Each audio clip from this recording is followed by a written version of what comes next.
这海水让它到零下30度还不会结冻。类南北极海水的红褐色氯化钙，陈志宏拿它来做冰棒。店内的招牌很特别，全台湾只有他这里才卖这口味。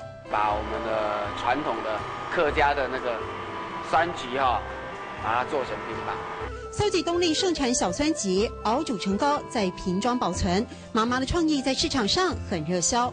来买的人都是说，你这有特制的冰吗？我说有，还去吃了，好好吃。啊，你不是那橘子酱的呀？你冰倒出来，我橘子酱倒到上面，吃吃看。好好吃。20分钟过去，新鲜冰棒出炉了。用老虎钳夹冰棒，这一招通常是游客最爱。黄澄澄的酸甜口感也是夏日最佳凉拌。哇！天气冻热，四季基本天气很热，吃一支冰棒这是海陆的说法。之前我们说甜食罕宴哦，是一个本地耶。在复兴并购接手店铺，老旧的制冰机只换过冷媒，还是耐用。还有贩售用的小桌子，跟着全家人走过数十载，浓浓复古味引领记忆。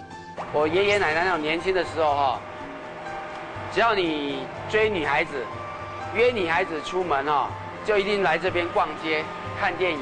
这里曾是新竹最大的农产品集货中心。陈妈妈在繁华老街上经营杂货铺，没有冰箱，索性把配给黑糖做成冰棒批发，一卖70年。这是一直以来父母的做法，就这样，只要是能卖钱就卖，不管是半成品还是成品。默默地见证着周遭环境的兴衰。这家100年传统冰店没放弃存在，留住了传统的口味之外，也留住了多一点的人情味。甜食罕宴哦，是一啲本地嘅。甜食罕宴哦，是一啲本地嘅。